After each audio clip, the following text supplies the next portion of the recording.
rest of the meeting, just wanted to make sure that the board members were aware. Our meeting is set tonight from 5 to 7 p.m., so any agenda items that we don't get to in this meeting will roll over to the next meeting. That's so exciting. All right, with that said, I'm going to go ahead and move that we approve the agenda. I second. We have a motion and a second. All those in favor, please say aye. Aye. Any opposed? No opposition, so the motion carries. And now the Pledge of Allegiance. Mr. Alexander, will you please lead us? I pledge allegiance to the flag of the United States of America and to the republic for which it stands, one nation, under God, indivisible, with liberty and justice for all. The first item on our business meeting agenda is public comments. Do we have any public comments? Thank you. And Mrs. Rutkowski, would you please read the public comment notice? Sure will. Thank you. Yes. I understand. Okay. All right. Call to the public. This is the time for the public to comment. Time limits may be allocated on public comment at the discretion of the board president for the board to efficiently complete its business. The board reserves the right to prohibit any comments made in a discourteous or threatening manner. Complaints about specific individuals, students, or personnel are discouraged. Personnel issues should be directed to the appropriate staff member or administrator per district policy. Members of the board may not discuss items that are not specifically identified on the agenda. Therefore, pursuant to ARS 38-431, period 01, capital H, action taken as a result of public comment will be limited to directing staff to study the matter, responding to any criticism, or scheduling the matter for further consideration and decision at a later date. Thank you. All right, the first public comment we have is from Madison Reed. Crystal, where do you want her to stand? If she have- could right over here, Okay. that would be fine, you guys, that way. Stand over the cord. All right, and- Before I start, can I ask a question? Yeah. As far as like the sexual policies, like for the sexual education, do you guys promote those hearings to the public anywhere? Like, is it kind It of was in the sent newspaper. out? Okay, I was just wondering because I didn't know. And as usual, 3 minutes, and I'll give you a warning Okay. at 30 seconds. I'll try and talk fast. Okay, I'm going to do something a little unconventional for school settings and talk about God for a minute. To bear witness of his plan of happiness that establishes principles of truth that when we follow result in blessings of peace, confidence, and happiness. It was said recently in a talk given at a conference for the Church of Jesus Christ of Latter-day Saints that God's love that inspires his plan is universal to all, individual to each.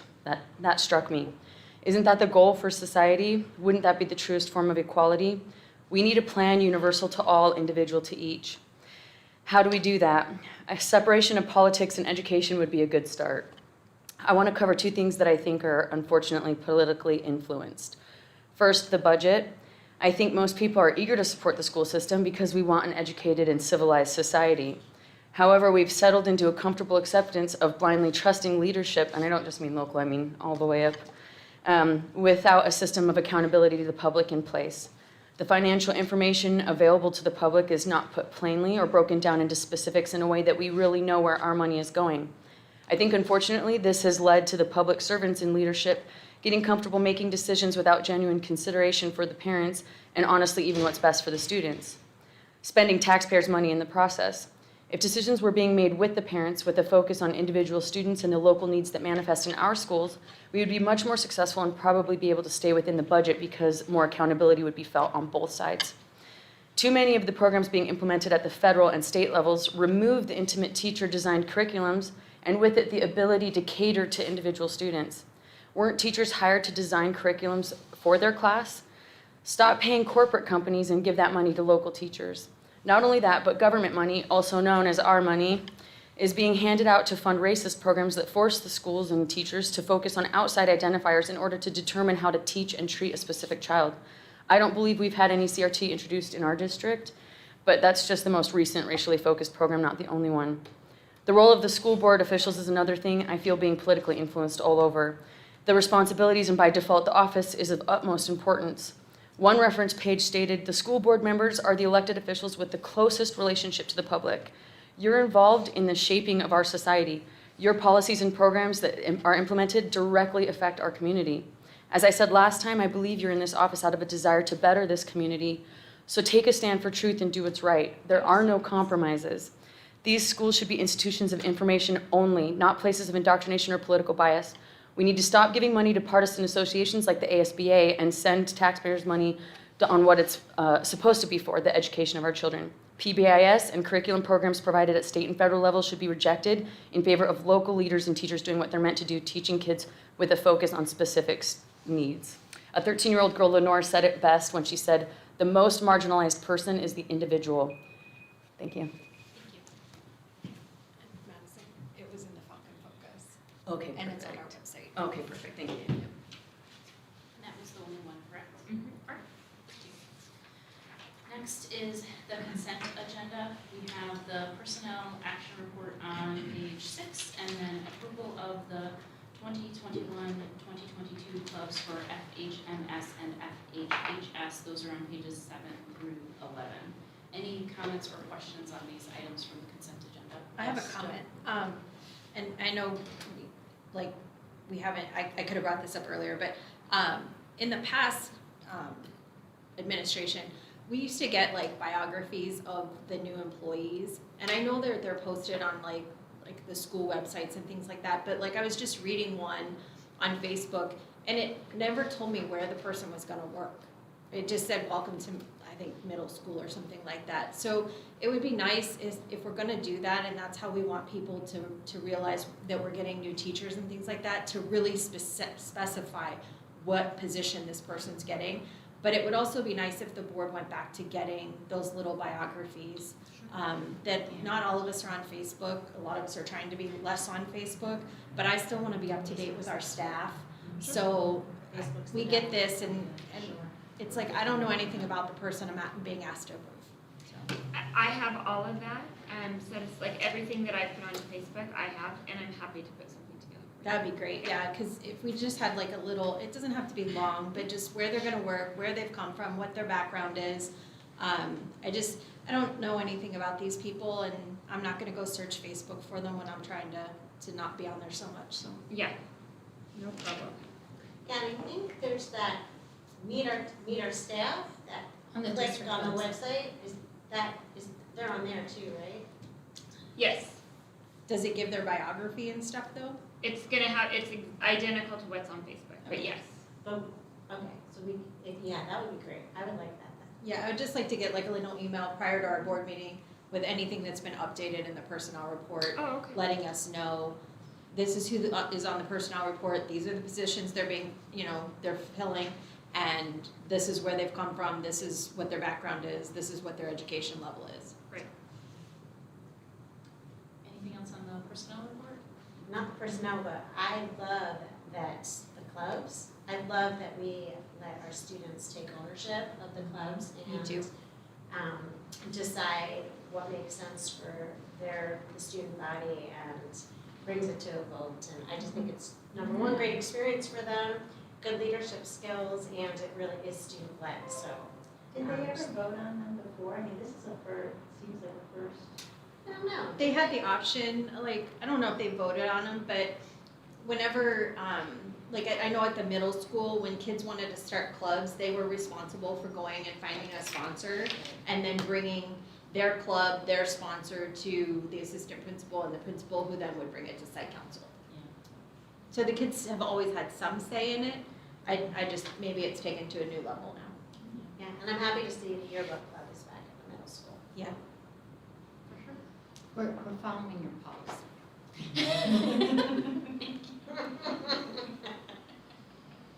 All right, any additional comments? All right, if there are none, do we have a motion to approve the consent agenda? I move to approve the consent agenda. Second? We have a motion and a second. All those in favor of approving the consent agenda, please say aye. Aye. Any opposed? No opposed, motion carries.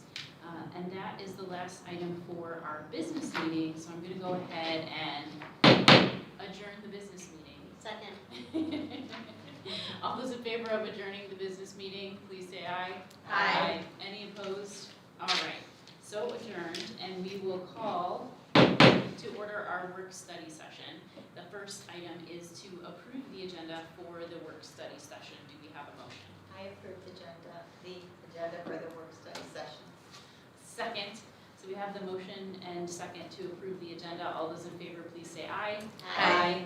Any opposed? Motion passes, and we will start with our first information/discussion item, which is an update on the override from Superintendent Glass. Well, the first thing I want to do is really thank Vinny.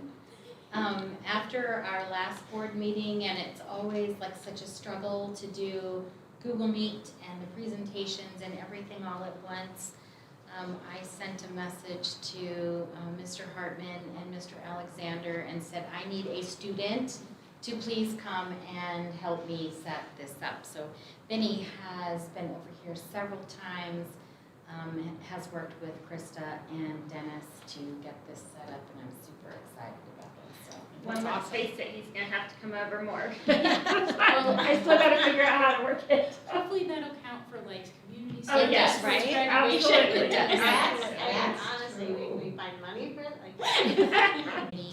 And she has been doing a lot of organizing parents and community members to hold signs at the elementary school, at the schools in general, as well, and kind of spearheading along with Paul Hewlin the fundraising. So we're excited about that. She spoke at a couple of the political clubs in our community over fall break, and then I picked back up with speaking last week at all of the Kiwanis meetings, so that was a lot of fun. We're at this point finished with any community speaking events for the override, and when I go again, as you know, I just share the facts about what the override will do for us and not for us if we don't have it. So that's where we are with the override. Can I just say, for the record, Tana Boersma is such an amazing asset to our Yes. school district. She is treasurer of the Fountain Hills Booster Club. She helps with the Gridiron Club. She just helped me serve lunch before we came here. She has a full-time job. Yes. And she does so many positive things for our district. Yes. And I just, that's what makes our district great, is when we have people step up to do the right thing, to volunteer, to really help, and, so. Yes. The few volunteers that we have been absolutely phenomenal in getting the work done. So I know that I really appreciate them because they do the part that I cannot do. The only thing I can do is to share the facts of the override, what it does, what will happen if we don't have it, and they do the rest. They have to do the rest. So they have been a great committee. I mean, that includes Jenny Garrett, Dwight Johnson, and I know that I'm missing some other people. But Jolie, yes, yeah, they put the work in. yes, they have. So I really appreciate that. Have we gotten any update from Maricopa County on how many ballots they've received?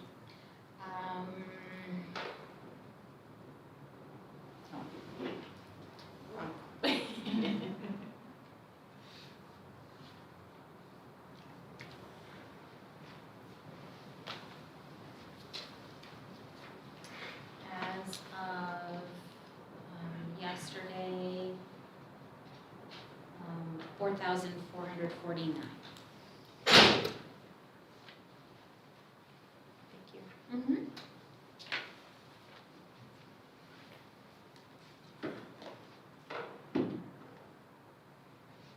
Okay. Next is is a strategic planning update. Before I turn it over to Superintendent Glass, I'll just remind the board that we have been talking now for at least 9 months, I would say, maybe longer, about, working to actually complete a strategic plan, which the district has not had before. We initially had talked last year about getting that completed earlier this spring with a lot of different things going on in the district, including trying to get, panorama surveys up and out so that we could get some immediate feedback for what was needed for this school year, and still working through items with COVID. And then with the override coming up, we decided to table that strategic plan into this first quarter of the upcoming calendar year. So Superintendent Glass is going to give us an update on where she's been at behind the scenes, kind of continuing to move us towards that goal for a kickoff in like January, February. So I have had conversations with a couple of recommended retired superintendents on this process, and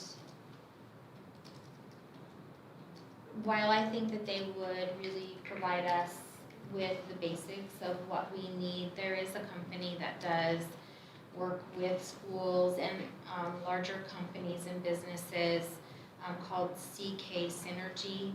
I spoke with them last week. They have, they don't use a standard template for the development of the plan, although they have a standard process, because they want to make sure that the strategic plan and the action steps that go with it fit what we need to have. So they would help us with the mission, vision, core values, and plan development. They would assist us with a 3-year plan with actions, action steps. They have focus groups, listening sessions, and also surveys. January through May, if we could start in January through May would be the gathering of information and then small committee work. And that would be combinations of committees of stakeholders to help with the plan development and then of course the input. And then June and July would be the focused implementation of that plan and helping us get ready to use that plan in making decisions and how we move forward. The range is between $10,000 and $30,000 depending upon how many feedback sessions, what data they gather and what they need to do.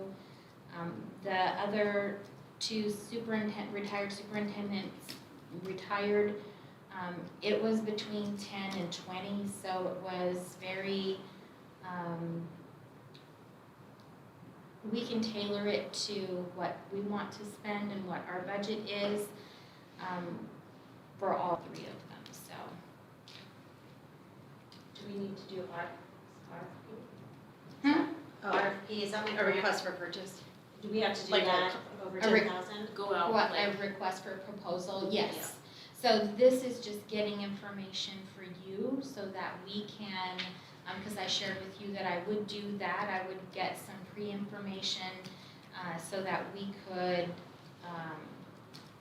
make a decision as to how we wanted to move forward with that. So yes, we would have to do a request for proposal because it is over the 10,000 and it's not just, we just would have to get the 3 bids actually is what we need. But if we want to make sure that the proposals can include a scope of work and what they'll do and what they'll cover for their dollar amount, which I think is a better idea, then that's probably what we should do. And I'd like to see the work product, like what is it that is developed, an Yes. example, like. yeah, and I would understanding say, that ours would be tailored to us, but Exactly. just some idea of it would what they've look done in the like. past. Yeah. Some ideas, what's tailored to us. Yeah. And I have asked them for some samples of products that they have developed for school districts. They're currently working with the district now So she felt like she just needed to get permission from them and then would be happy to share those with us. And are they local? Would they to do it in person? Yes. Okay, I'm gonna be the opposing viewpoint here, because I'm not really interested in spending money to have a strategic plan committee. Like, we have so many educated people in this town that have volunteered their time for a strategic plan with the town, that I would like to tap into our own resources, people who know the town, people who are involved in the town. We've got retired superintendents living in the town, former educators, people that have sat on the strategic plan, people that are current on the strategic plan, to turn around when we've just asked for more money.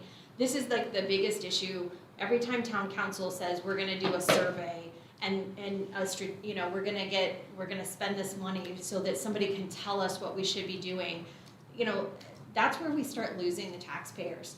That they're tired of spending money for someone to tell you how you should be doing your job. So I'm not an advocate of that. I want to tap into our own resources before we go, oh, hey, let's just hire somebody. I just don't think we've done a good job at that, so I'm a no. You sat on the strategic plan. I chaired it for most of my life, I think. And we did use local people. We didn't spend any money in developing our strategic plan. We did have a committee, and an outside committee was formed for other reasons, but ended up being active in the strategic plan, Vision Fountain Hills. And, it's an ongoing process. You never finish it. And so I tend to agree that it's necessary to invest any money outside of what we have already here. I think we have Especially because we haven't really started. So if we get to a dead end, I could see saying, okay, we've gotten this far, we don't know where to go next. But I just don't feel like we've tapped into anything we have here. It's never been a priority, that we don't even know what we have before we just turn around and we're like, okay, well, we're gonna give another, 10 to 30,000. We just paid Panorama to start doing surveys. We paid, PBIS to implement our curriculum. We paid this, we paid that. Like, let's utilize the resources we have.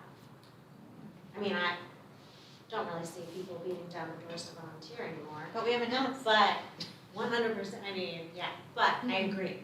We should totally ask. It's unfortunate, but people just aren't willing Well, in the to strategic put the plan work in. company, the strategic plan committee, 3 of their members reached out to me to see how that they could how we could work together. We haven't had a meeting with the town council in a long time. The leadership academy, is ongoing. So there's a lot of different groups that are affiliated with the town that are doing things. We just haven't invited them to do things with us. And don't forget the tribe. I mean, they have really done a good job with their strategic plan and have implemented it above and beyond. So I think we can tap into some of that knowledge as well. So I did what you asked me to do in contacting some outside organizations to find out what services would be available to help facilitate this process. So then I need you to give me Well, my additional first thing would be feedback to and talk guidance to- of who to call and talk to, because I would talk to don't the know. strategic, did you ever talk to the strategic people that I gave you? We met with Mhm. John, Okay.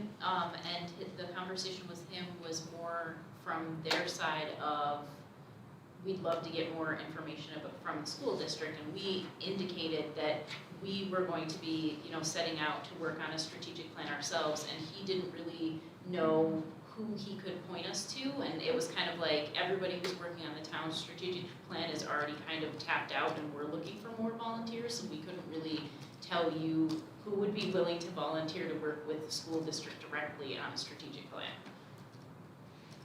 But I think open invitation would probably drive the committee. And if we get nothing, then we can say, at least we tried. But I think without trying and just saying that we're gonna hire an outside company to come in and tell us what we should be doing.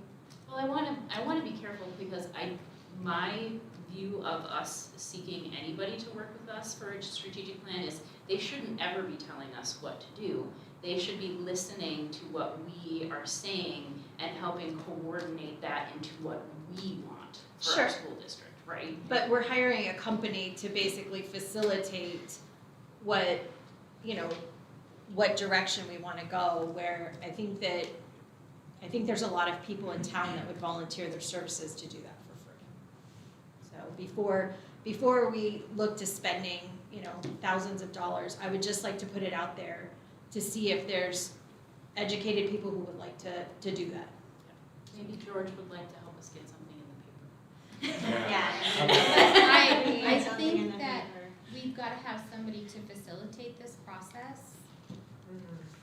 I don't think that it can or should be me, No. No. because I It want needs to to be somebody- participate right. in how we move forward. Right.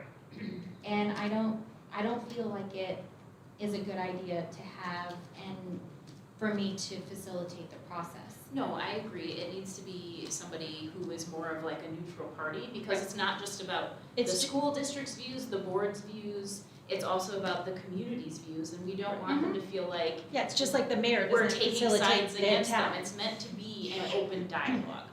Yeah, the mayor doesn't, she's not the head of the strategic planning committee for the town. There's an outside, there's a group Yes. of people that are not affiliated with town jobs that do that. Yes. And we'll have to see what happens with the override. I mean, this will be a totally different discussion. For Yes. strategic planning, we're talking about closing. Yes. So, Yeah, because that will certainly be our first order of business is the status of, and as we've talked about before, the closing of some of our schools and the elimination of some positions. So, Among a lot of other things. among a lot of other things, but those are the two biggies. it'll be a consolidation if it doesn't pass.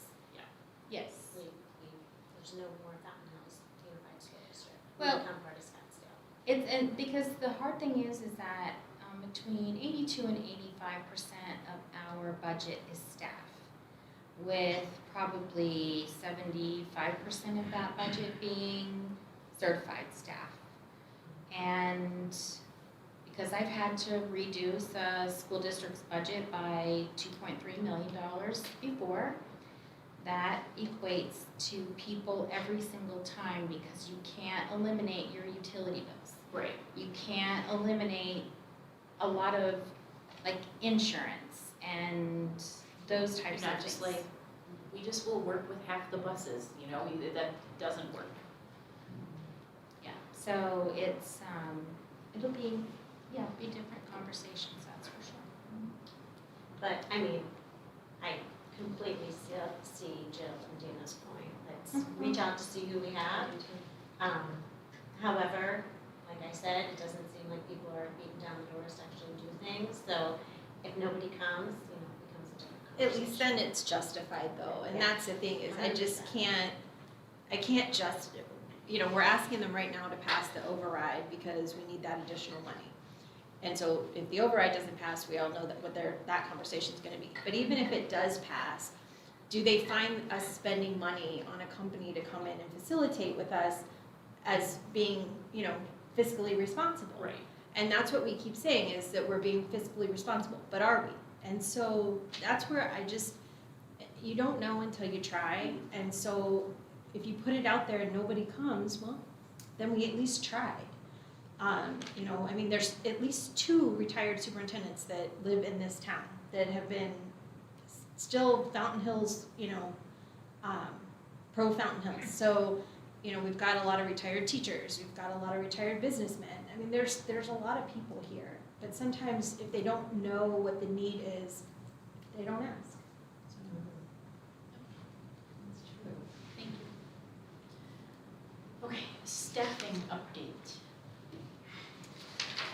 So I wanted to share with you some information about what we're doing about staffing. I shared with you, as you've seen, the ASPAA survey data that came back from the State Association for Human Resources. And you can see that of Of the vacancies, 25% of the teacher vacancies remain unfilled, so that's a quarter of the teaching positions remain unfilled In the state. in the state. And that's an average, which means there are Some definitely districts schools are higher. Yes. that have 50%. Yeah. And out of the vacancies that did get filled, 55% of them are filled by teachers who do not meet state certification requirements. The issue that we continue to face is no different than any other district in the state of Arizona. We currently have 15 open positions. We post positions to the FHUSD website, to Indeed, to the ADE website. We actually have partnered with Fountain Hills Times and are putting many of our classified positions in the help wanted section, so we appreciate that. We have upped our presence on social media. We now have Twitter, LinkedIn, and also include some of that of the job postings on Facebook, although we really are relying on probably LinkedIn more than we are the other sites as well. We attend all the job fairs that come open to us. There's one coming in February that we do attend. We have attended the virtual and the in-person job fairs. And the reason I guess that I'm sharing some of this with you is that there was a comment made that we're not taking this seriously and that we're not doing anything about the vacancies. We are. We call, even if someone applies on Indeed and doesn't finish their application, we call them.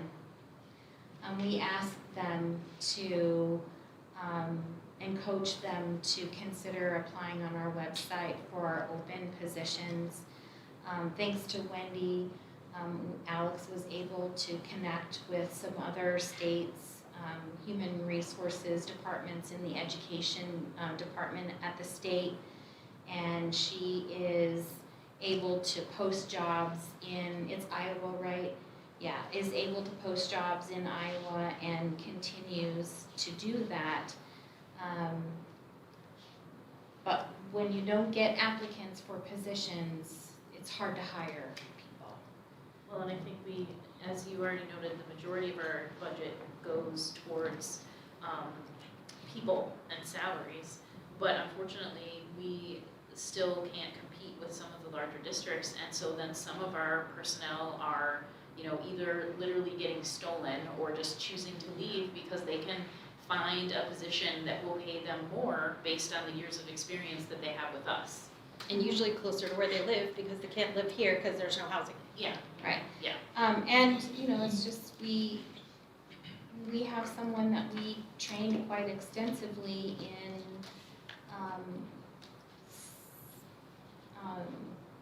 in their position, and they were able to use that training and information to go get $28 an hour instead of what we pay between $15 and $16 an hour. And you can't fault anybody for that. No. So it's just that we aren't getting applicants. We are, we really are continuing to look for applicants for our positions, but, and we follow up with every possible lead we could get. And what's the state just announced about, it's almost like an intern, like almost when you're becoming a doctor, you just go out and do like internships. Like a residency type Kind of. of, yeah. It's not like student teaching, that they already do. But there's something new that they just announced yesterday or the day before. 2-year program. Is that what it is? Yeah. It's a residency. And it's a federal program that they had when there was a teacher shortage a while ago. I actually worked on it at ASU. And I will tell you, we went from over 1,000 people graduating from Teachers College to literally less than 300. Really? That's sad. I mean, I was in charge of the numbers, not charge, I worked with somebody who was in charge of the numbers, and, we just can't compete. I mean, you can work on the East Coast, and you make $80,000 a year. Our great teachers have a partner who makes a lot of money, and they're able to stay. Yeah. 12% toward pension plan, I mean, you know, the checks are not a lot. So I would make two suggestions. One, I do think that people feel like they have to live in Fountain Hills. It doesn't snow here, and so the roads are easy to travel. So I think the younger people, I think having a list of, you know, there's very few places to live in town that are less than $2,000 a month. So finding locations, plus young people, why would you want to live in Fountain Hills? Honest to God, you should be living in Scottsdale anyway, or Tempe or Mesa. So I would do, you know, find apartments that are affordable within, you know, 30-minute radius. And then also thinking about trying to attract some people from other states to do their student teaching here. Beautiful weather, you know, figure out if there's a way to do that. Of course, there's the cost of housing, but there's so many people here that are snowbirds that, you know, if we can think about ways where maybe they have a granddaughter or a niece or, you know, someone that might be, we could try to get down here for student teaching, and once they're in our district, once they work with a great teacher, they're gonna wanna stay. Yeah, the sad part is even 30-minute radius, a one-bedroom apartment is $1,500. It still is ridiculous. The rents are so ridiculous because I've been looking for them for Katie, like just checking, because even though she's not gonna move till May. But yeah, $1,500, and that's from That's a anywhere mortgage from payment. here all the way over to 40th Street in Bell. $1,500. So I did, I took something that Dana and I had spoken about quite some time ago, and that was the development of, we have several vacant properties. Yeah, like, There are companies now that will assist us in developing those properties into staff housing. I remember that. Yeah, we, at the law conference, so I have the information from the companies and the person that is spearheading some of that work in other districts. So I think it may bear a Further, conversation about what does that look like, how much, I think it's hard for us to figure out at this point how much it might cost us and what we would need. But it is, it's not the housing problem is not a problem that is going to change. Like No, the it's been that housing way here forever. is just going to continue to increase in price, and we as an employer in this town are not going to be able to ratchet our salaries up as fast as the housing costs are going to rise. No, it's definitely an idea that's worth pursuing. Even if we didn't rent it to just staff, you know, that not everybody wants their home to be interfaced with their employer. That was our one, we've actually kind of talked about this before, and the staff went. So, you know, they didn't want their employer to be their landlord. Yeah. But I'm sure there's different options and stuff, and even if we could rent it and then somehow use that money for better salaries, you know, there's a way to make that work in our favor, and I'm much more inclined to do that than sell our properties, because if you sell the properties, you can't use that for staff salary anyway. So it's Right. literally like we've sold the properties Unless the law and gotten changes. nothing out of it, so. You know, the other issue with staffing like this is the lack of people going into education. Yeah. Yeah. Why would you? You don't Well, I get hear paid it on? I hear it all And the they're time. mean to you? Do. Yeah, I mean, like I hang out with grandparents and grandparents, right? And I don't know a single one that have said they're trying to convince their grandsons and daughters to go into education. They say, no way in the world, I'll pay them not to. Yeah. And that's a recent conversation with somebody, but I've steered my kids away from it. I would never encourage them to go into education. I'm glad that we have teachers who love that, but Wendy's right. Most of the teachers that love it everybody knows, don't do it for the money. They do it because for their love of kids. But if you're a single person needing to make your own way, pay for your housing, your electric, your cell phone, and everything that goes with life, being a teacher is probably not it. At least not here.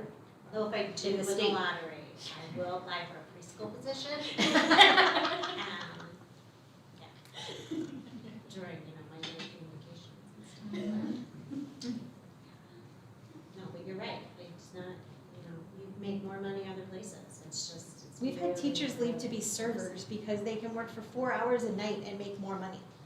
So, I mean, it's ridiculous. We had a great, Spanish teacher that literally left because she's like, I can work 3 nights a week and make more money than I do here, and I can pay my own health insurance. I don't need that. And they have, you have to have a college degree, you have to do professional development, you have all of the licenses, all of these associated costs, and you can't pay them a living wage, it's I mean, just it's- sickening. Yeah, and in the end, after we figured, got all of our money from what our allocations were going to be, which probably are not going to be our allocations anymore,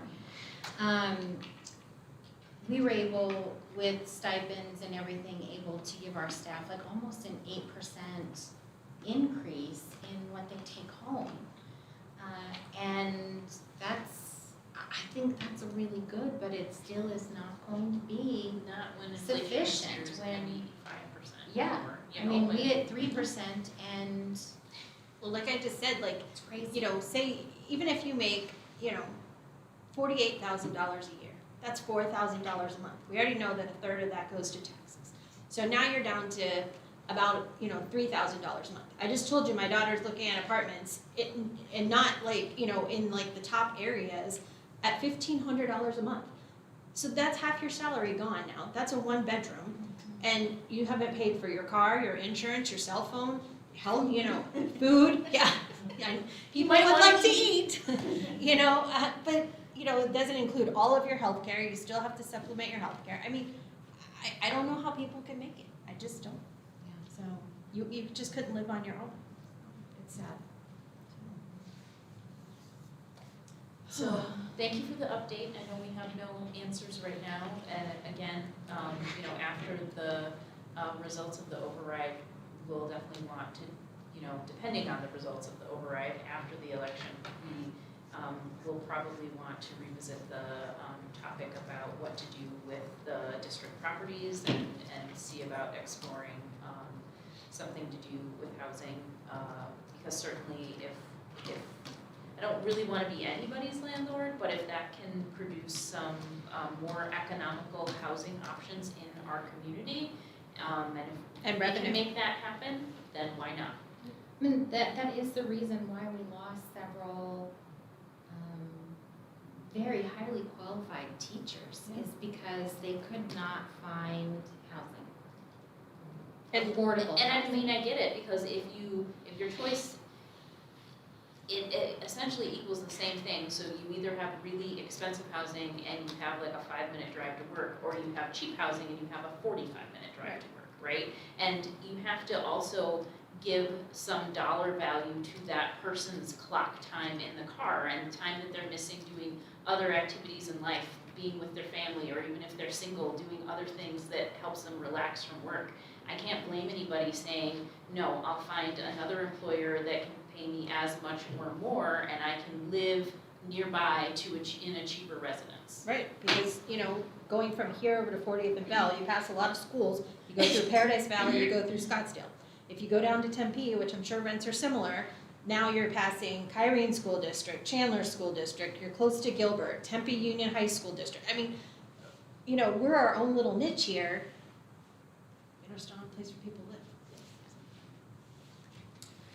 All right, so moving on to the board self-evaluation, the results of which are on pages 13 through 21. For the benefit of the audience, the board completed, each individual board member completed the self-evaluation document, and then those documents were sent to Krista, and she compiled all of the results. And so then this evening, we're going to be reviewing those results as a board. So, let's see. The first section of the evaluation is the board relationship with the superintendent. I'm gonna ask you, Jill, because I don't remember, do you usually read through every single item, or do I you don't. just? I usually just pick a couple and then, you know, primarily of the comments, I usually go through the comments. And, you know, there's some positive comments, some negative comments, so I usually just pick, you know, a couple and have a discussion on those. Thank you. So for the most part on these 4 questions about board relationship with the superintendent, it seemed like much of the board was, you know, pretty in line with each other. We didn't have, you know, a lot of responses on polar opposites. In fact, for one of the questions, we all gave the exact same answer, that it was satisfactory. A couple things that I'll share that were in the comments was that the work study sessions have given the board the opportunity to have more open discussions with the superintendent, which I think that's true. It's allowed us to be a little bit more informal and just share our viewpoint in a different way than we normally do when we're very business focused and moving through an action item, action item, action item. Absolutely. So I think it's been a benefit for all of us. One of the other comments here is about the board members and their interactions with the superintendent, and just how we interact outside of board meetings.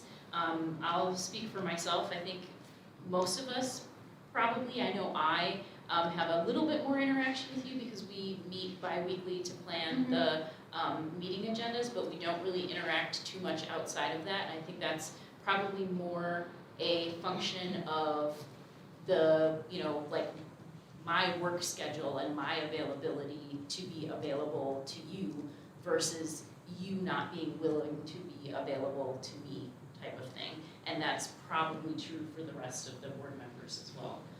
So I think if any of us would want to meet with you more often on a one-on-one basis to stay more attuned to what is going on in the district or what's on your, you know, schedule and what's going on in general, we just have to ask. Yes, I think we discussed that last year, like what the communication plan was. We really, I am used to meeting board members like monthly outside of the governing board meetings for coffee or lunch or what have you. We didn't do that last year because of COVID, but and because a lot of places were closed. I'm happy to pick that back up. That's certainly something that I enjoy and I'm happy to do. Yeah, no, I think that would be, I mean, you're always available to me if I send you a note or ask to speak. You've never said no. You've always fit me into your busy schedule. Might be a little bit before I can call you back, but I always do. And I get that. I mean, I think all of us have jobs and we realize, you know, it is hard to get everything in during the day. But I think that would be good to get things on the calendar. You know, open meeting laws, obviously we have to be careful, but one or two of us, you know, I would hate to say I want you to meet with us individually every month, because I think that ties up That's a lot of time. Either every other month, one of us, or just say, hey, here are the times I'm available for coffee, the first 2 people to sign up and have coffee with me. I agree. But not in public. I don't want to, I think that just draws attention. yeah, I like this, like keeping it professional at the school setting. agreed. You know, things to be overheard and misconstrued, and I actually, a situation where my previous life, in another state where that happened, and it caused a lot of, and it was, so you just have to be careful. People hear part of a sentence and misconstrue something, and nobody wants, we want this to be productive, not. And trust me, they overhear you in Starbucks, they post it on the connection. We've had it happen. So ridiculous. My comment here in the first is the third one down on page 22. Oops. What? 22. You're telling us which is your comment? On page- Yeah, I'm telling you. On page 14. We're on page 14. Page 14. We're on page 14 right now. Oh, no. But She's she's looked- looking at the they're posted compiled twice. comments. They're posted Yeah, twice. the compiled comments. Oh, yeah. I did that because the writing was Yeah. so Oh. small, and I wanted you guys to be able to. But see, on our iPads, we can Zoom in. Okay. I was thinking about you guys. No, wait. Thank you, that's good. I didn't catch that until I did this. Yeah. I just think it would be really helpful, so that if you do have thoughts, that we can have conversation about topics that, we don't necessarily get to have. And whether we have conversations in the board meetings, sometimes things happen outside of these meetings to help move the goals of the Right. school board forward that you may not, like with the strategic planning thing. I hadn't forgotten about that, I did what you asked me. Right. So, it's, it's just, I wanna make sure that we, that then we get to have those conversations. Absolutely. To go back, the comment that you started reading was mine, and I don't care if anyone knows. About that it's open more discussions, but the continuation of that said, I'd like to see more follow-up regarding school events and happenings. So I'm so busy, just like everybody, and so sometimes you send an email and I read it, and then I wanna ask questions about it, but I get busy. And so then it's like time goes by before I remember.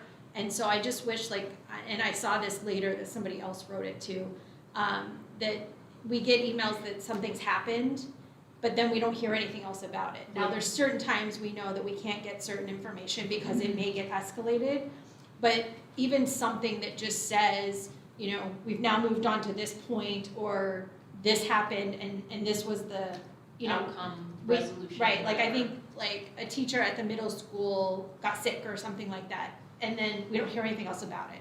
And so I'd just like some follow-up there, when you send an email, as opposed to 5 of us having to reach out going, well, what happened? If it's enough to send us an email, it would be enough to send a follow-up to let us know that it's either been rectified or it's progressed. Yeah, and not, even just take your message, reply all, and just in red or something. Right, just so we know. Not, I think I'm the other one that put that. Probably. We think alike sometimes.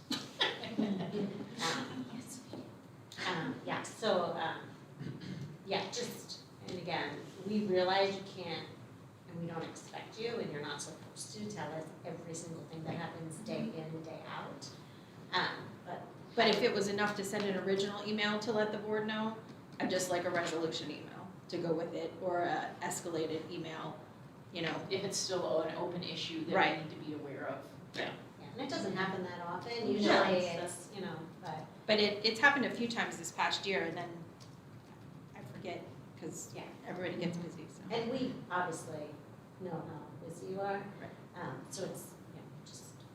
But it's true, you wonder what happened, what the results were.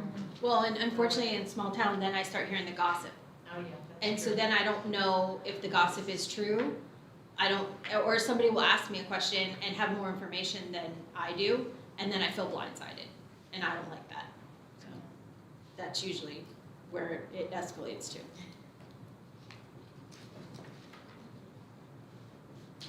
And to board relationship with the community. Again, for the most part, we were pretty closely grouped in our overall responses on the, scale there for these 3 questions. These comments. So I'll do my comment. Yeah, go right ahead. Just save you a little bit of.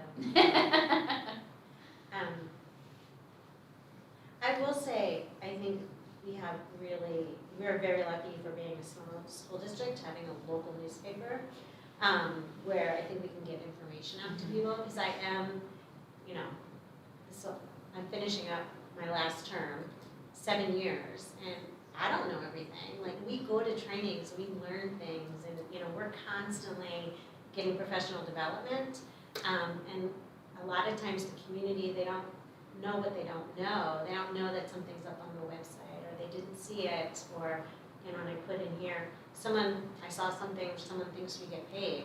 seriously.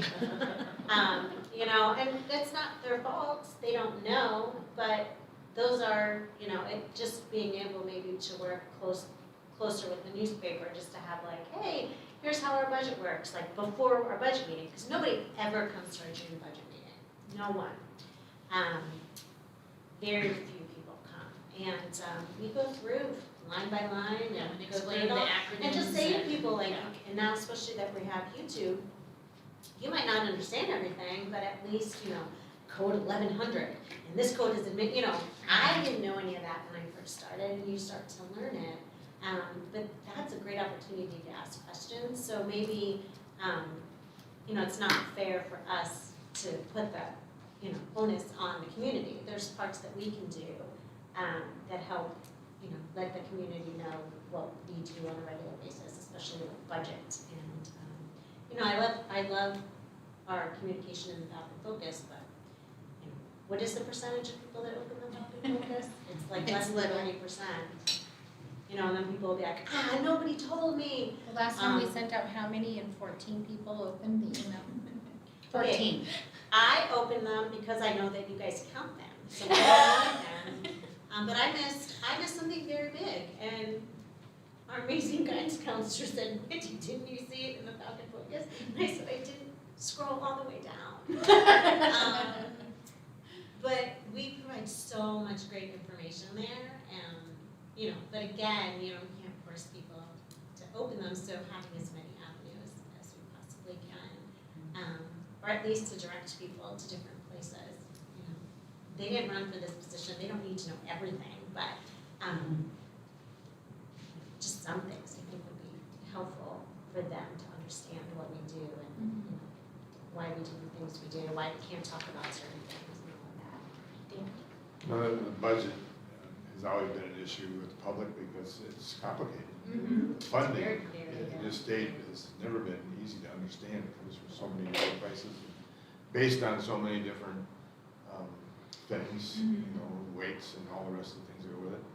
And I go back long enough, both here and at the colleges, the community really wanted just a 2-page summary of like a balance sheet and an income statement. Well, I know we fall back on this, but you have to be really careful when you do something like that, because you're drifting away from standards that have been set by a bunch of accountants and the legislature and a bunch of other people at the federal level. So when you move, we tried it once, quite frankly, here, and it caused more problems than it solved. You know, we didn't have the 1007675 fund and all that kind of stuff. It was, but fund accounting is not always understood by everybody, and that's what we do. I mean, there's you getting a master's degree in school finance. Like, it is a true master's degree, it is that complicated. Well, just trying to explain, people don't understand that, you know, we have a bond, we have capital money, and we have M&O money. They're 3 separate things. You can't cross them. You cannot say take. there's not enough money in this one, we'll just put Right. more in this one. It doesn't than work that way. No.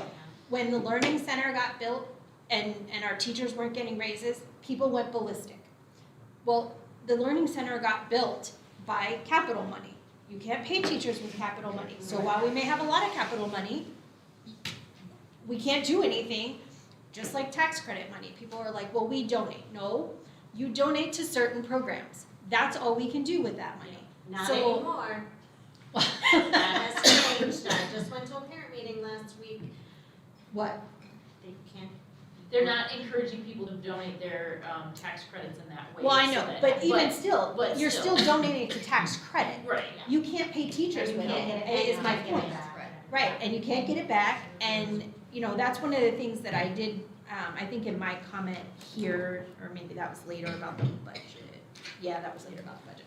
But anyway, so, you know, that's kind of a thing, and right now, this is why I keep trying to stay off of social media, because watching these comments about the override right now, people are very uneducated on property values, actual property value, you know, they think that because their house has skyrocketed and you can sell it for $1 million right now, that increases their property taxes. It doesn't. your property taxes are based on a different value, not what the real estate agent said you could sell it for.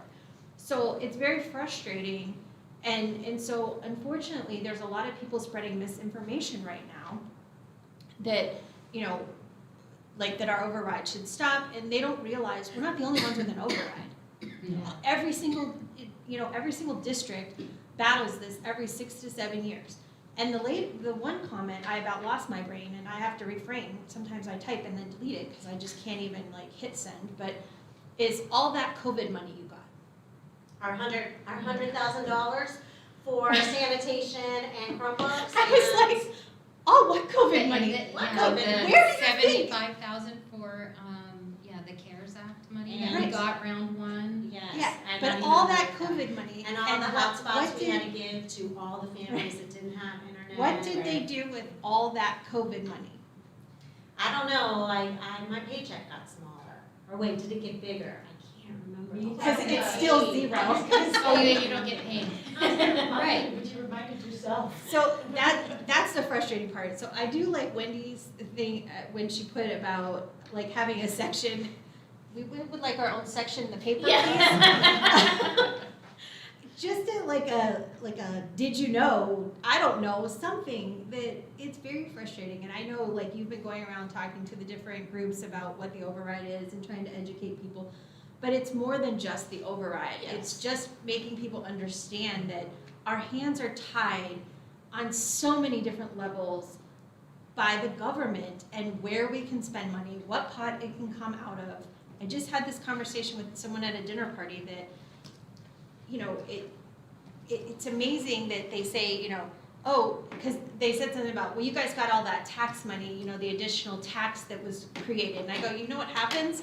The government looks and says, okay, they got Prop 301 money, so that went up. Well, then they don't really need their DAA money, so Yeah. that went down. Yes. I said, so So- all they do, They just Right. keep us exactly the They same all the Exactly. time. steal from I here to said so. make costs. So people don't realize that. Yeah, They're I not, don't, and imagine if we had that money and they didn't take it if from they our didn't keep budget. taking our DAA money. So people vote for us to get the sin tax, sin like smoker's tax. Right. Yes. And that's all supposed to go to teachers and people are excited about it. Well, yeah, But they thank don't you. know. They cut our budget by exactly the same amount. That's so exactly that it. it's then is even, and yeah. So yeah, Yeah. so there's It would a be lot nice. of misconception out there that people and the representative that's going around right now, he and I need to have a conversation because he just had a whole forum where he told people that the government just upped the budget for education by like 50%. Well, we're probably gonna have to cut our budget by 1.8 million in Exactly. April to May. We need And to good make- luck to us. Yeah, we're not the only, every. We are not. Every Every school. single school district will have to do And it. my And guess theirs will is- be my by guess is bigger or it's gonna be a smaller lawsuit. amounts depending on My guess the it'll be a size of their lawsuit. district. And I can tell you, and I know There I'm on will. YouTube, and that's fine, I know people who work for ADE, and that office, Empowerment Scholarships is, Yep. so. You know, I why actually- don't you figure out where all that money went? Right? So I did, and Catherine and I have been talking about this because in my previous district, I did do a budget 101. I did it for our staff so that they understood, started about January, February, so that they, knew like the different funds and we went through more detailed budget 101 with them. But we did have a community budget 101. And I probably got, that community is larger than this. I probably got 5 people over the 8 weeks that we offered the budget 101. I'm happy to do it here. I just don't know what the, I think it would be better if it was just in print, because again, Yeah. we can't even get Results. people to come to FAFSA night or financial aid. I mean, Which is just like, tonight, fast Right. nights tonight. yeah, we can't get people to even come to that to learn how how to get FAFSA for their Right. family, Financial that's aid. probably why they're not getting FAFSA for their family, and why it's still important that you fill out FAFSA because it affects our district and our point Right. system.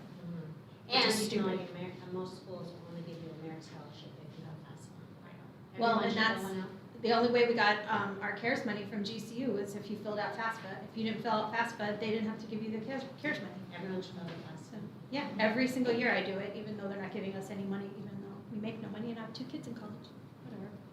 But we can still, we can work through what that looks like so that we can, I think it might provide be good. now with our new YouTube channel, we might Yeah, be able to record. Yeah, maybe you do something like Or- that.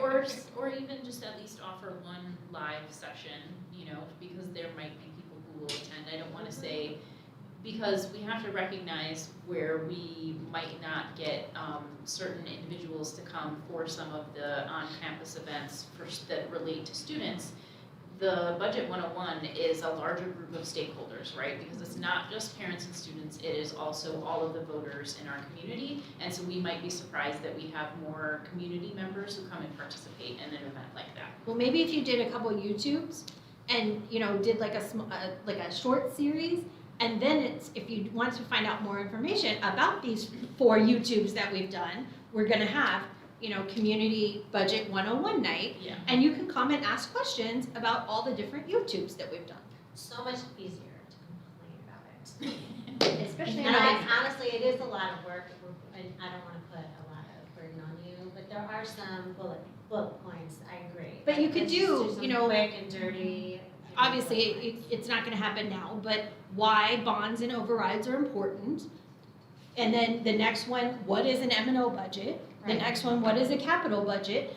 The next one, tax credits. And then just small little things, you know, 15 minutes, maybe 10 minutes, and then have a big one.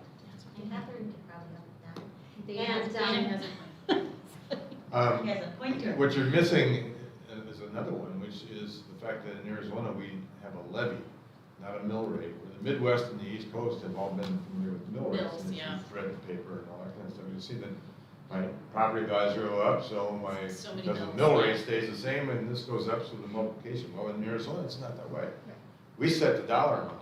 So if your property value goes up, your mill rate, we don't call it a mill rate, we call it tax rate, goes down. So you only pay what the levy is. Yeah. It changes a little bit because of how we relate to other cities and towns and school districts, but that's kind of this much compared to this much.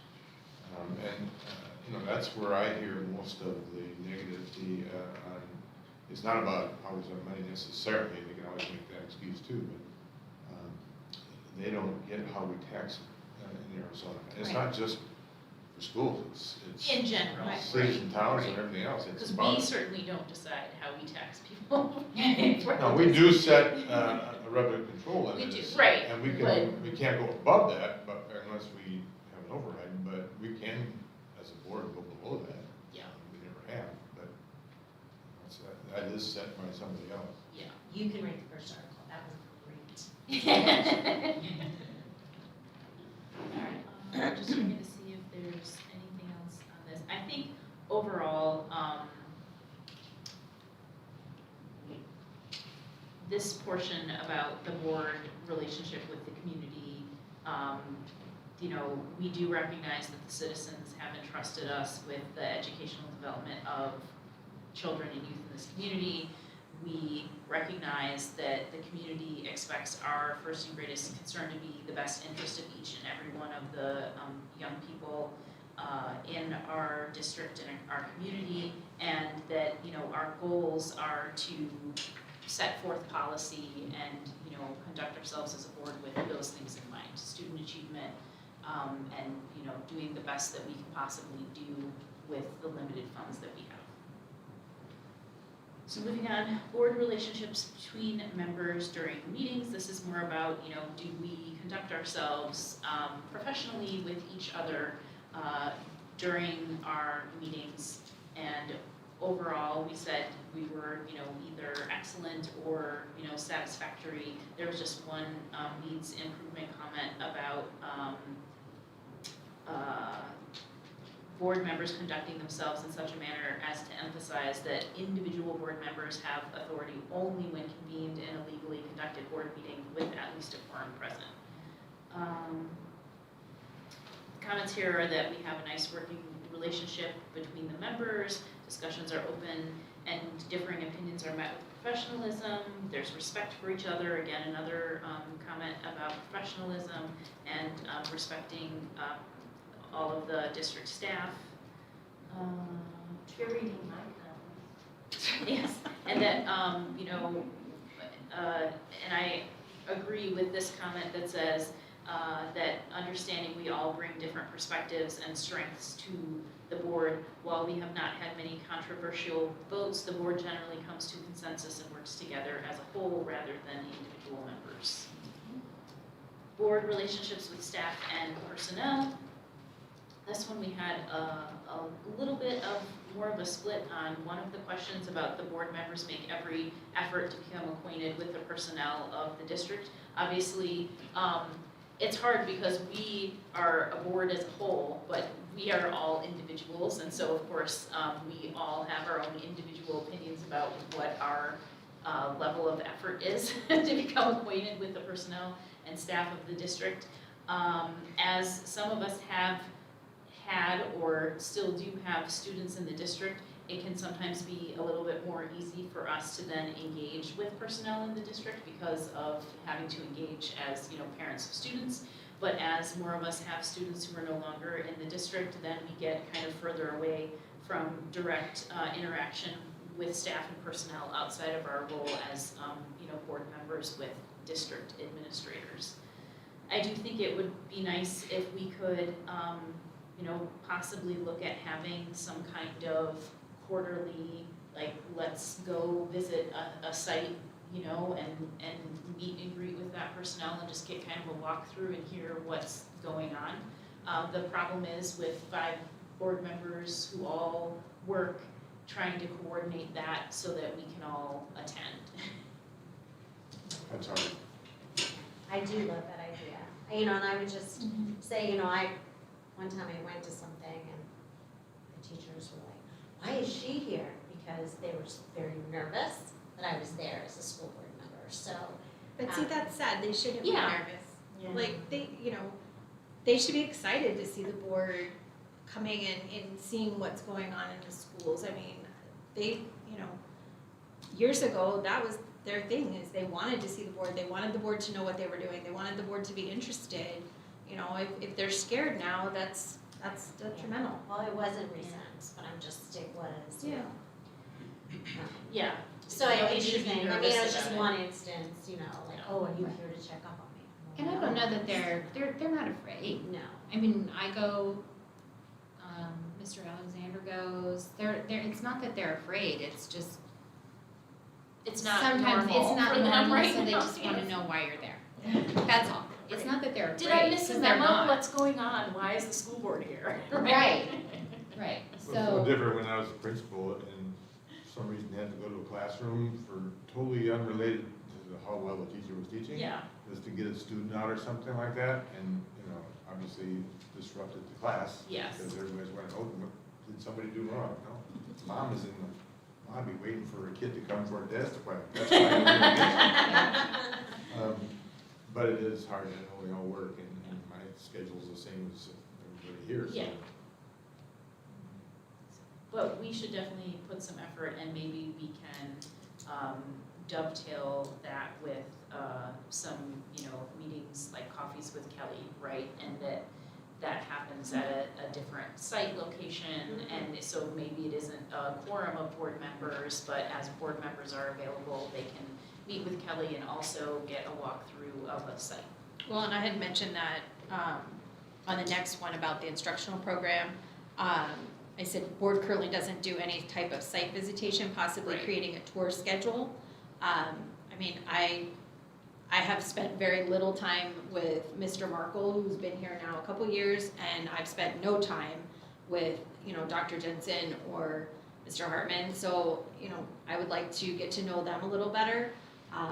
And I would like to tour the campus with them and hear their perspectives of the campus and meet the new teacher, you know, or meet teachers, reacquaint myself with old teachers, not old as an age, old as an established. You know, that, I think that even if we did it just on a monthly basis, maybe, you know, one member goes a month, and I'm happy to go from school to school to school and spend an hour at each school. Or if 2 of us can make it 1 month, whatever, but I would like to see more rotation on that. You know, remember when Kane was doing those tours of the high Yep. school? Yeah. I came as a board member in and went to the classes, but I the did too. teachers were happy Yep. about it, they were happy to teach. Yeah, and that's, and I think if they got used to seeing us, I mean, some of them may come from districts where they never saw the board, so, it may be a surprise to them, so, but again, that's one of the benefits of our small town, is that people are very, connected here, and our board has been very open, so, I would like to see more implementation on that. Agreed. And yes, Jill can make it to all 3 sites in like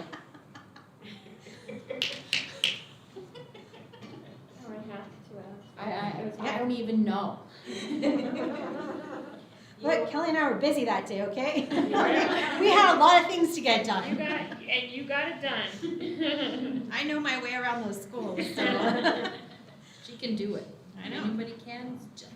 But yeah, I mean, I would love to spend some time and hear, things they love about the school, things they don't like about the school. I'm open to hearing whatever they have Yeah. to say. I agree. Some things are, there for a reason, and maybe they don't know the background. Right, and I Who think, knows? one of the problems is that, and I don't wanna say like problem, but one of the realities is that, you came in new to the district and we were already in COVID. Right. And then we weren't having people visit the sites. Right. And so we've fallen away from some of those activities that we have done in the past and haven't reestablished them with you as a new superintendent. Well, and Right, that's like why I just- Kelly and I were at this school, because Yeah. she came during COVID and hadn't really met any of the teachers, because they were all like sequestered. Yes. So I'm like, let's get in the car, let's go, and I mean, I know 90% of those teachers, so I was like, let's go, we'll just walk classrooms, and at least so that they could put her face to Yes. her name, so, yeah. But it's just like Jill saying that you guys used to get the bios. Like, Yeah. we didn't know that. Right. Right. So Yeah. look, that's such an easy thing for us to do. Yeah. So yeah, us getting back to some of those things that you like to do and want to do is certainly, I think, a benefit to all of us. So we just have to figure it out. Let me see, is there anything else on the instructional program? I do think the comment here, beyond school board understanding, I would like to see more parental outreach with our curriculum and instructional programs. So, yeah, I think that's a fair point. At the same time, I feel like a few years ago, we had a lot more going on with instructional programming and curriculum adoption and like getting new textbooks at this site and this site and this site. And we haven't had that as much recently. I'm sure you remember all of the times that because you always read all of the books. And I think you used to be so busy reading all of the textbooks Yeah, that but were you getting know how adopted. many English And we classes- just have had so little of that in like the last 2 years. Do you know how many hours I spent on the civics book? 5 hours in there, going through the whole civics book. Yes. I always want to make sure that the history is proper. But it would be good, maybe to brainstorm some ways beyond, just making the, textbooks, when there's textbooks, adoption available to parents. Other ways to, have the instruction, materials, right? The instructional materials that the students are getting more transparent to the parents, not just at the time the lesson is happening, but ahead of the lesson, so that they can understand this is what your student is going to see throughout the school year. And our doing something like that is such a well-spent amount of time for parents to feel engaged, to understand, and feel like they're valuable in the process, just to have an understanding of what that looks like. And I think that when parents have the opportunity to see that, we may find that we have parents who say, oh, you're gonna be teaching about this, like I have a skill set in that. Could I come in and present to the class and contribute to that lesson in some way? I think that gives us an opportunity to have more parent engagement within the classroom as well. way back before Cindy Couture retired, she had 5 books for her AP literature class to read, and I went and found every one of them, and I read them. And they were good, they were, oh my gosh, and I approved of them. And that's, a lot of that is across the country, like, you know, Yeah. everyone does Romeo and Juliet, you know. Oh, no, not it was everybody. more than But I'm that. saying, like, you know, Way there more are than some that. things that are, you Kind of know, standard are for certain very grade standard, levels, yeah. exactly. Although I will say that, like, our English department for the honors and AP has been really great about stepping outside of the box and finding books that aren't necessarily just like Romeo and Juliet. No. Like, I mean, you know, when Katie had honors English, you know, she did the standard, the Odyssey, the Lord of the Flies, things like that. But the summer reading is usually where they kind of Yeah. like find other things. So When I told Maggie that Cindy Couture was retiring, she was, Mom, who's gonna teach Anne Rand? She was like, her heart was pretty out of they all have special gifts, that's for sure. All right, the last main topic before we just get into the additional general commentary is the board relationship to the financial management of the schools. Again, we are pretty closely grouped in where we placed ourselves across these items, you know, establishing policies and providing necessary resources, requires the proper accountability for expenditure of funds, provides justified funding to maintain high-quality educational programs in the district, and keeping the community informed about the financial needs of the district. I think some of these things we probably have covered recently, although maybe we need more information. I see there's a comment here about more information on the tax credit accounts and updates on the collection of tax credits. That's me. Okay.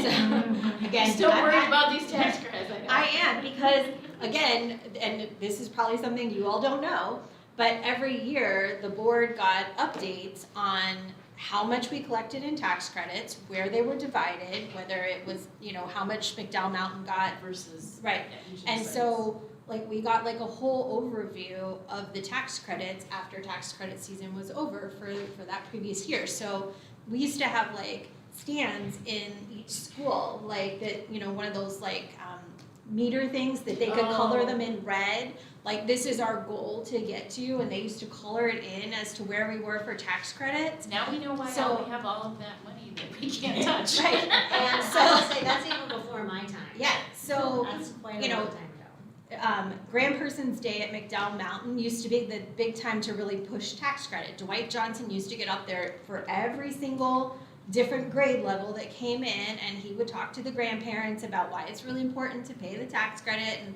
you know, and so that was kind of like a big push for him. But then when Joanne left, then Dwight kind of left too, and he did it, I think, for a little while with Val, but it wasn't the same. And so, you know, nobody ever took that over. And so, but even still, like, just getting an overview on where we stand tax credit wise. Like, right now, we know we have so many accounts that have tax credit money in them that we can't use for that anymore. Like, Right. you know, I would like an update on like what the state's gonna do about that. Like, what's the process to move that money somewhere else? Like, Well, and as those balances continue to grow with funds that we can use, just a differentiation of like, okay, if it was 15,000 last month and now it's 18,000, is all of that $3,000 money that can actually go somewhere, or Right. did we just add another $3,000 that we can't use? right. So yeah, so I would like to see more information about that. Obviously, with different financial people coming in, funds keep changing. It's like, well, we were putting it here, now we're putting it here. I would like a little bit more explanation, not necessarily, you know, in depth, or it can even be in a keeping you informed about why. Like, you know, we try and understand school finance as best as possible, and I get it, sometimes the why we'll never know, because because they said. Now we're So- following the USFR, whereas before you were kind of following the USFR, but Kind now of. we follow it We exactly. So, yeah, so I think there's just some funds that I would like some more information on. Sure. I guess I focus more on the tax credit, because that's kind of always been a pet project for Fountain Hills. We've always touted that we've collected more tax credit per student than like the bigger district next door. We've highlighted that in communication that's gone out and explained that, you know, this is why our kids get to take field trips, this is why our kids get this. Like it was always such a big deal, and now I just feel like it's fallen to the wayside, and in all reality, that's free money for certain, you know, obviously for certain things, but it's still free money that we're not tapping into anymore, so, or at least not as much as we used to. So I would just like more information on that. And then what the process is for us to get that money out of accounts somewhere else. What are we gonna do with the Stargazers Club? So What are we going to do? those dead accounts, Right. like where's that money gonna go? How can we move it? Can we buy a telescope?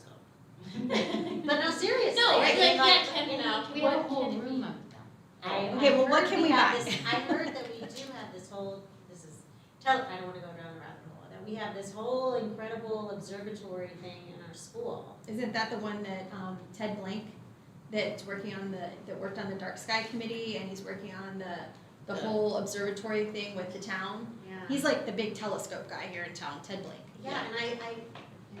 Anyway, so I would like more information, and I would like to I would like us to like regain momentum on that tax credit campaign. Doing it correctly now. How based on long how we ago know. did that like push on tax credit? Did Dr. Allen do that? Because No, I didn't it find probably any. ended with Patrick. Probably. Okay, And I'll cause go back remember there. I remember one year we got $330,000. Yeah, I feel like we've it was always even got- before Patrick, because I remember it was before my kids did sports, so I would just give my tax credit to like undesignated. Yeah. Um, It might have been, I mean, I know Tom used to do it, and when Lisa Lee worked here, I know she was part of it, but I know when Joanne retired that it kind of, like I said, it kind of faltered with the whole Grand Person's Day and stuff, so I would just like to see us like I'll look and see if I have any like documentation and stuff. And we have to That might be 2 emails ago. So. piggyback on that, making sure the public understands what that is. Yes. So charter schools can use that money to give bonuses to their teachers, we are not allowed. We are It not can allowed to do only that. be for extracurriculars. Yes. Yeah. So, So yeah. Okay, and the other main comment in this section was what we already discussed about, providing better information to the community so that they can have the detail, because school finance is really complex, and we certainly don't try to make it more complex or in any way, opaque to them. We want it to be transparent, but there are some pieces of it that we make it as transparent as we can. It's just complicated some of it, but we can work on trying to make it a little bit less complicated, and then potentially have some sessions that the community can come to learn more about that. When's our next audit scheduled? The auditors will be here before Thanksgiving. All right, and then just to wrap up here, additional comments. Overall, the board works well together, is open to change and improvement. There is a comment here specific to Mrs. King, and the financial report, and that she just has done, I will agree, she's done a very good job of presenting the information to us, and helping continue to bring it to be more transparent and understandable. Continue the work study sessions, these have been invaluable. Make sure board questions. thank you. All right, asked prior to the meeting so that the superintendent is not surprised by the question. That's a note to, all of us board members to remind us. Certainly, there are times we get into the meetings and it's like, oh, now that we're discussing, I have a question. But as much as possible, yes, we should try to prepare our questions ahead of time so Superintendent Glass has time to research any answers as she might need to and bring the data that we are requesting of her, and that we make sure that we're all prepared and ready for the meeting with, having digested the materials and ready with our iPads and everything like that. So, overall, no, I would say negative comments about how we work together as a board. Just in general, focusing on improving our relationships with the community and with school members in the district, and continuing to do our work with being fiscally responsible and, striving for student achievement. With that said, I want to check in with you, Superintendent Glass, because I know that a number of your goals that you're shaping for yourself as superintendent kind of end up dovetailing with not only the goals that we set for the district, obviously, but also feedback that we provide about our interactions with you, our interactions with staff in the community. Are there any other items that you had questions on or were looking for clarification on coming into this evening that we haven't addressed for you already? I think that we'll have to have a little bit more conversation about the strategic plan and that process and what that looks like. And I certainly would be happy to get your feedback on how to move forward and who to contact. So when I looked at your goals and now I look at your feedback, it's a little bit, I feel a little bit better about where I am as far as, one of them is that we want to continue the committee work to include that communications committee. Yeah. Part of my responsibility is to continue that policy work and making sure that all of the regulations are written and represent what we do and how we do business, do our business of providing students with an education, that we continue to supervise the correction of processes and procedures, to follow the law, to follow your policies in probably all areas of the school district still need to continue to be a focus, that we are working on improving academics for our students to include both remediation and intervention. So I'll continue to facilitate that, and oftentimes I do provide professional development, whether it's about the intervention program that we have. Mr. Alexander and I are the ones that handle the assessment, the new assessment system that we have, and the use of that data, and then how we're working with our staff, and then continue to facilitate that MTSS system through the PBIS grant work so that we are meeting the needs of our students, incorporating Panorama, and really working with our counselors on developing a scope of work, which is something that they don't have. Yeah. So those are things, and I feel like as far as our work together, then I'll just continue, or I will add the budget information that you discussed, and then I'll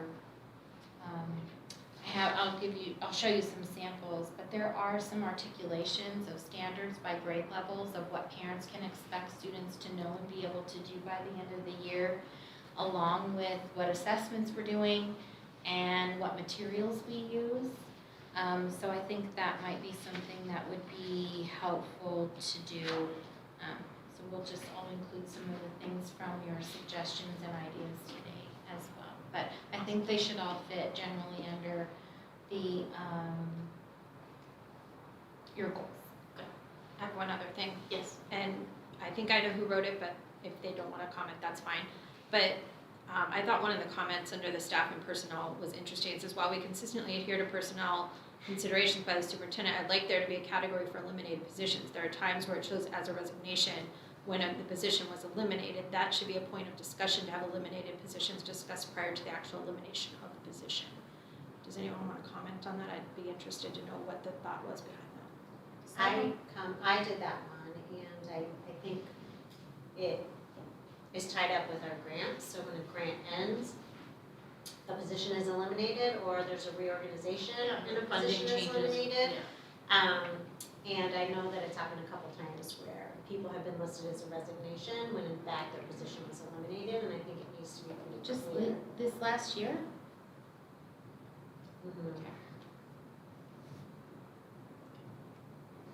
Thank you. Thank you. Yeah, thank you for commenting, because Can I- I just was interested to know what that was, and I thought it was something that should have, that should be brought to light that I didn't want it to be glossed over. In particular, the one grant funding, the position that was eliminated because of the grant funds, but then in the board packet, it was listed as a resignation for one of our counselor positions. Oh, right. So I think we just need to be clear, and definitely for reorganizations, because I think that also happened before, where things got shifted and then someone's position wasn't available. I think we just need to be, And are they moved to a different position, or they're just completely terminated? they're not here this year. Okay, so yeah, then That one counselor position, no, because we didn't have any other counselor Right. positions available. okay, so yeah, so that's probably, yeah, I understand now, so. Also, there's a name misspelled on the personnel report, and I meant to email that to you. Oh. Softball coach. It's RENCE, not RANCE. Okay, thank you. All right, Superintendent Glass, just want to check with you, since we have about 25 minutes left in the meeting, and what we still have on the agenda are the policy advisories, first reading, the regulation, first reading, the ESSER feedback and grant completion information, and then the Gordian follow-up report. Of those remaining items, is there one or two that you want to prioritize for us to get covered in this meeting? The policies are the most important for us today. We can do the ESSER, As part of the next presentation. business meeting, Yes. if we don't get to it? Yeah. Okay. I thoroughly enjoyed reading the policy. So let's move on to the policy advisories, 712 through 715, first reading, which are on pages 22 through 39. So as you know, Maricopa County Superior Court Judge Catherine Cooper found that parts of House Bill 2898 were unconstitutional, and ASBA had already moved to put the language in there from that House bill into our policies. As we look through the GB, GBR, policy GCH, IMB, and JLCB and JLCBR, it really directly focuses on the changes in that punitive language for school districts. So if we look at GB, GBR, so personal security and safety, it does move down here to change from and removes the as stipulated in ARS 15342. A school district or charter school may not require a student or a teacher to receive a vaccine or to wear a face covering.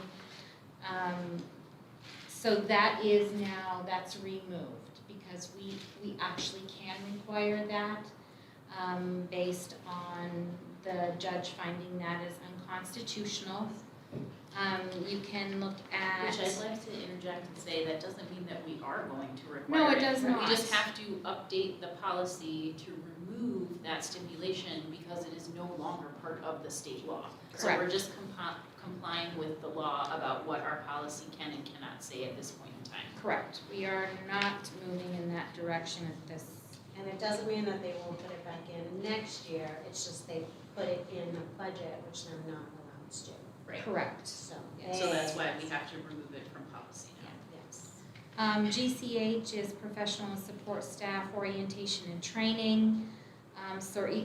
This talked about the things that we could or could not say for our staff in training, and removes that penalty of $5,000 per school district charter or state agency where the violation occurs, where we may, where conversations around race in history, in textbooks can be interpreted negatively, then, so it's like, you'll see up above, the blame or judgment on the basis of race, ethnicity, or sex is defined in ARS.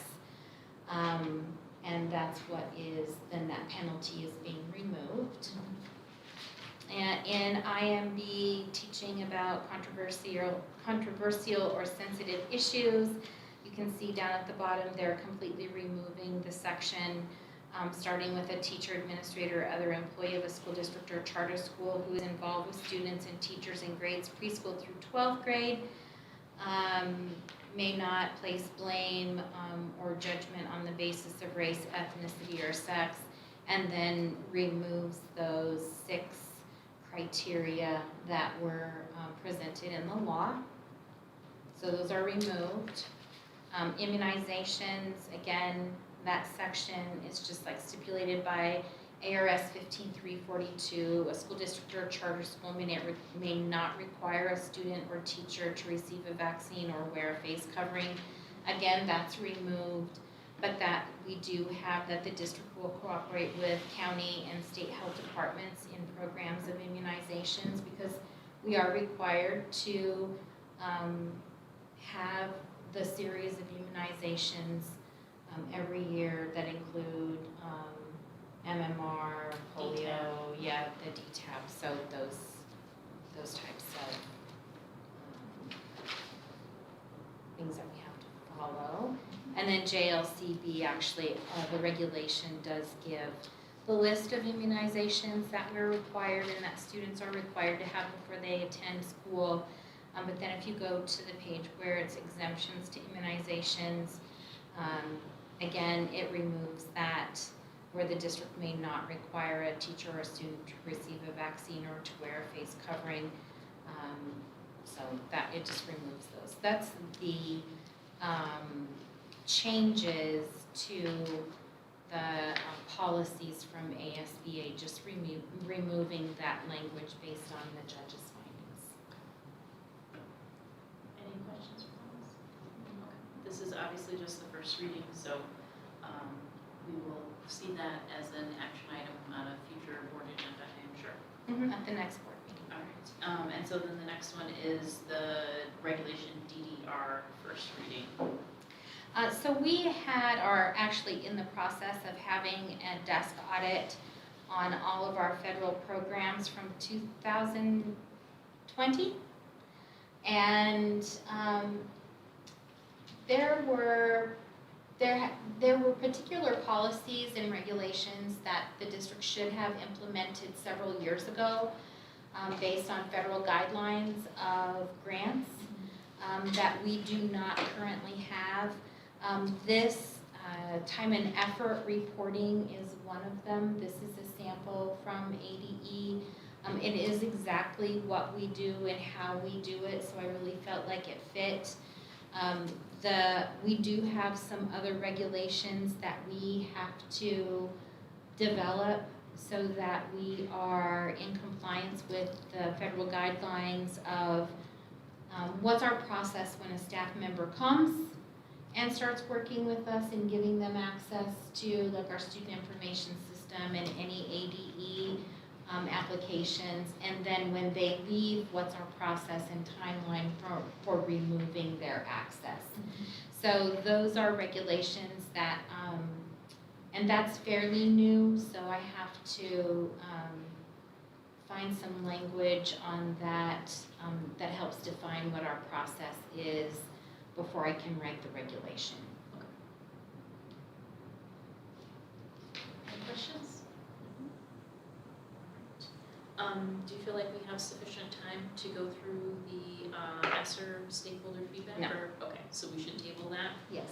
I think we should probably just call it a wrap unless anybody feels like we need to touch on the Gordian in this meeting in the last 15 minutes here. I did really appreciate this PowerPoint, it's very Yes. well done. I don't know Yes. who did it, but did you? I did, yes. Nice job. And just the graphs and the information are directly from the stakeholder feedback survey. Yep. It was super easy to get the information from there and compile it. No, we are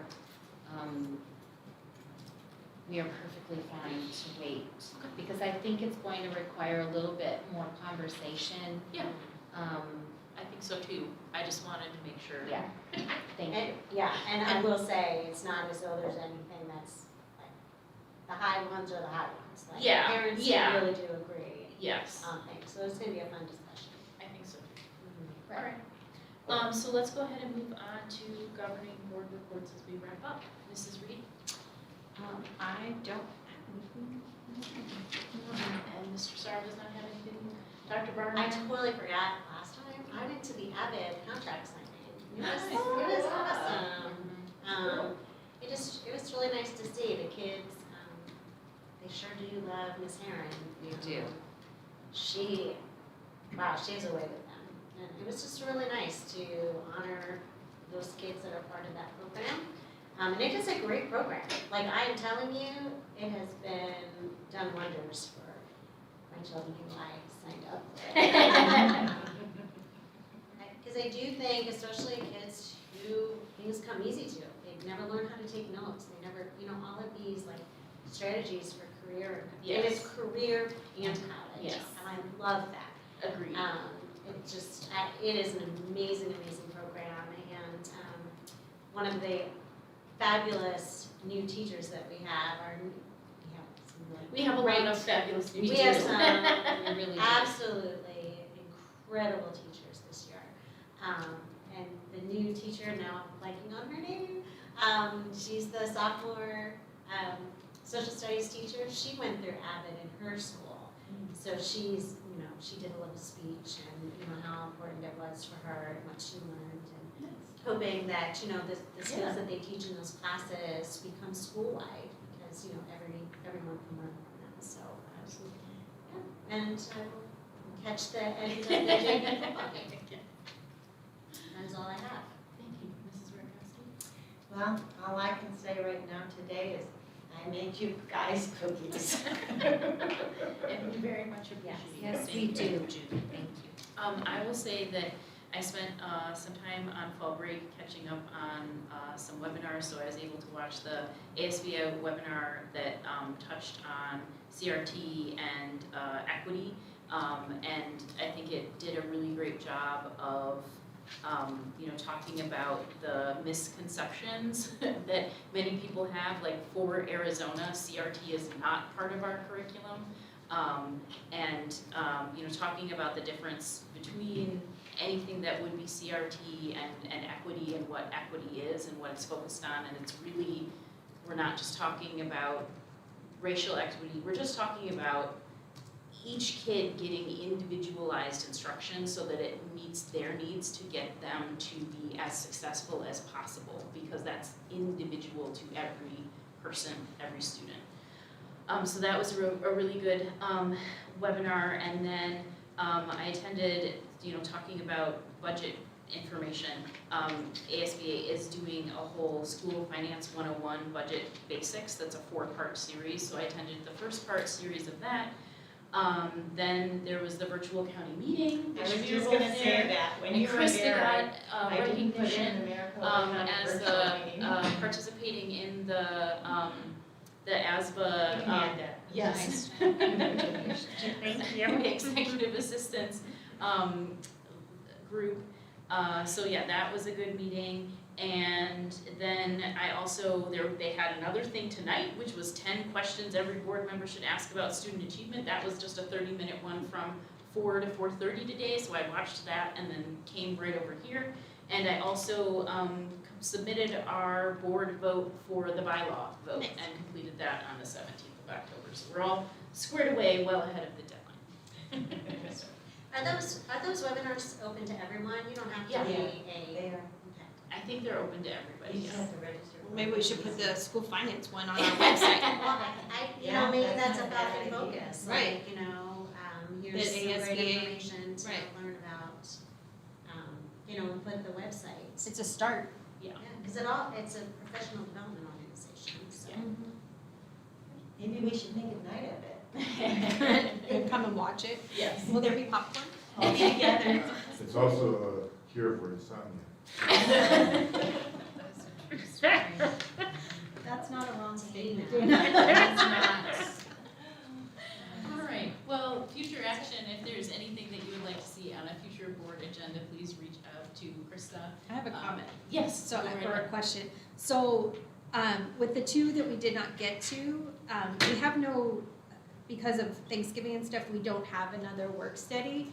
Are we going to be able to have a good open conversation regarding the ESSER and the Guardian follow-up during a regular business meeting? Yeah. I think so. Okay. Yeah, because we'll just put it as an We just have to information and take discussion our item. attitude like this up there.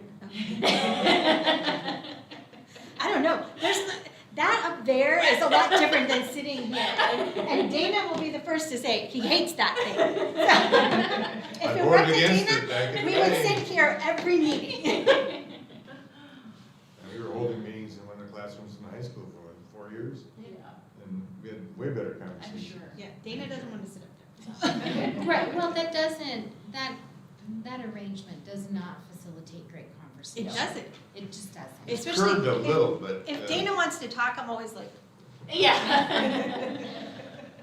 Well, and I'm at one end, you're at the complete opposite end, and, let's face it, I'm gonna be 60 pretty soon, I don't hear well to begin with. you're not allowed to say that on And I'm YouTube. like, That's an age thing, we're not allowed to say Yeah, So- I'm not good with the computer, I thought I was gonna be okay, and I can't admit people, or. we don't have to worry about that anymore. that. You don't have to do that anymore, they I can know. watch it now on YouTube. But there's nothing, Right. there's nothing wrong if you want to for the next meeting in November, because I think that is our only meeting. Yeah, November It is. 10th. Yeah. Is to have it this way. I kind And- of, especially if we're really going to talk about like the ESSER and stuff like that, if we're having something that's like a good discussion item, I agree with Dana, like, that's why I like the work study sessions, I think that we have much more open conversations, and it's just a nice balance to sit if we're having a conversation about it, if it's just a We can typical all like business look meeting. each other in the eyes when we're talking. Yeah, if it's a typical business meeting, I'm fine sitting up there, but I kinda like this open format, so. Thank you. Can I ask a question then? Do you want to move, the business meeting up or add a work study session conversation about the other two topics before the 6:30? Like kind of split up so have a separate business meeting like we did tonight, but in reverse, you're saying, Mhm. and have the work study session for ESSER and Gordian and anything else that might come up between now and then that would be a work study I'm good session with item, and then do a business meeting starting at 6:30. Mhm. Yeah, we can Yeah. do that. I mean, do we think if we could do it like in an hour, we could do 5:30 to 6:30 as a work study? Yeah. Yeah. And then 6:30 on as our business meeting? Yeah. I'm good with that. Sounds like a good plan. Okay. Thank you. Are we talking about the? The On the 10th, November The 10th, 10th, so it would be starting at 5:30 PM with a work study session. Okay. That'd be easier. Great. And then we can just remain here. Yeah, I don't that's see anything wrong with that if you're all okay. Yeah. We're fine.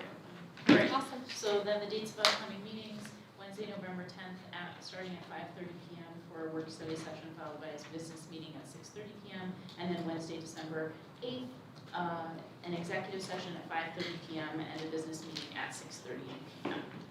With that said, I move we adjourn. Second. All those in favor, please say aye. Aye. Any opposed?